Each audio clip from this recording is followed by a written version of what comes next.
Welcome back to another video. Today we're doing a vintage fragrance. I like doing these now and again to go back to some really old samples and really old perfumes.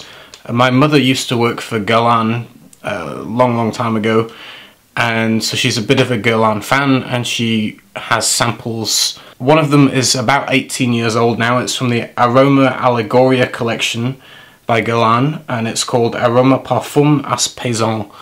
So I've been wearing out the sample. This was full and I've got through the whole thing almost. It's still smelling good. When the fragrance opens up, it opens up with a mix of florals. You're going to get linden blossom, mimosa and chamomile kind of swimming together. I would say linden blossom and chamomile kind of being the forefront, and mimosa adding just a touch of sweetness.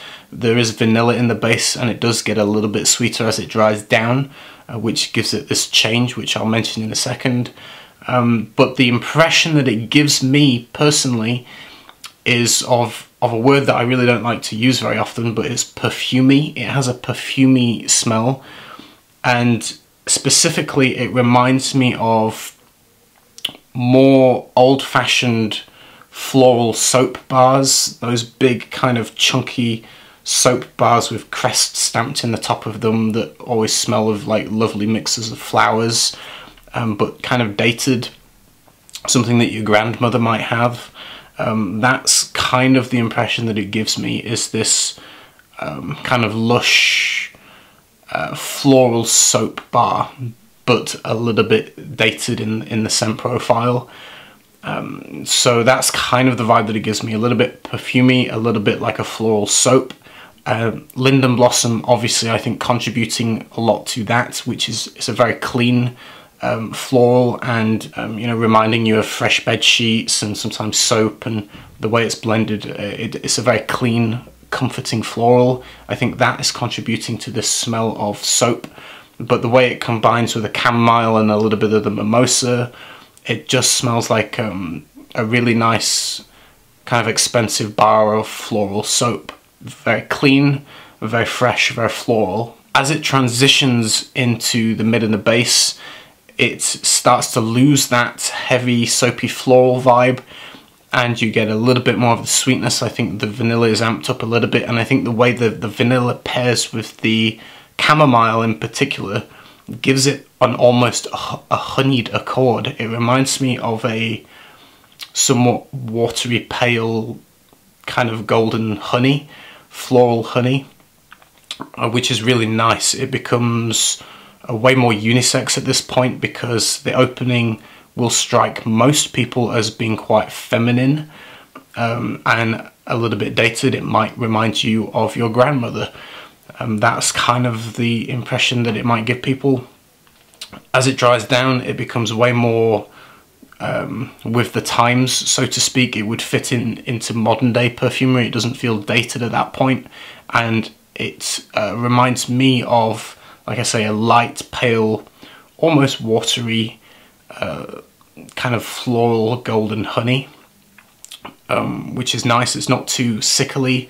It's not like a dark rich honey. It's a lighter floral honey, but completely unisex at that point, and very comforting, very nice.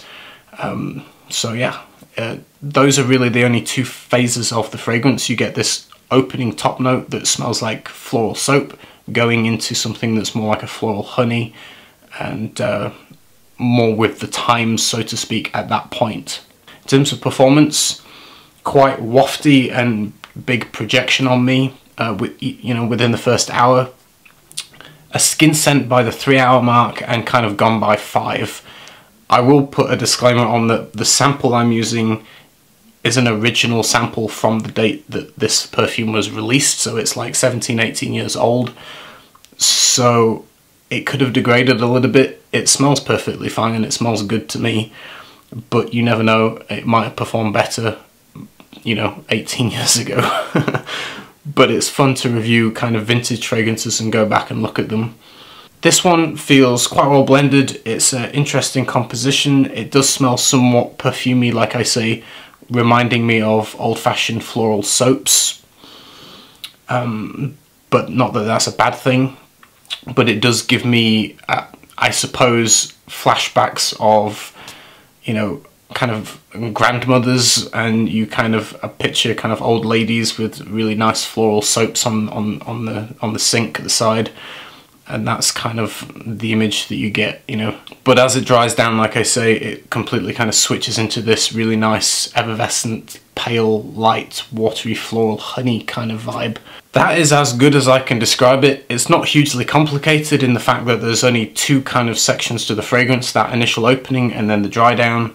There's no major twists or turns. It's quite simple to describe to you. You just have to imagine a floral soap, linden blossom, mimosa, chamomile, that smells like an old-fashioned soap, floral soap bar going into a floral honey, and that's it. It's very easy to describe this one. I'll do vintage ones now and again. I think it's fun to look backwards instead of just being focused on what's current. I think, you know, take in all the history. So yeah, it's nicely blended, it smells good, but the opening is dated, and that's about as good as I can do for you. Hope you enjoyed the video, and I'll see you again next time. Bye.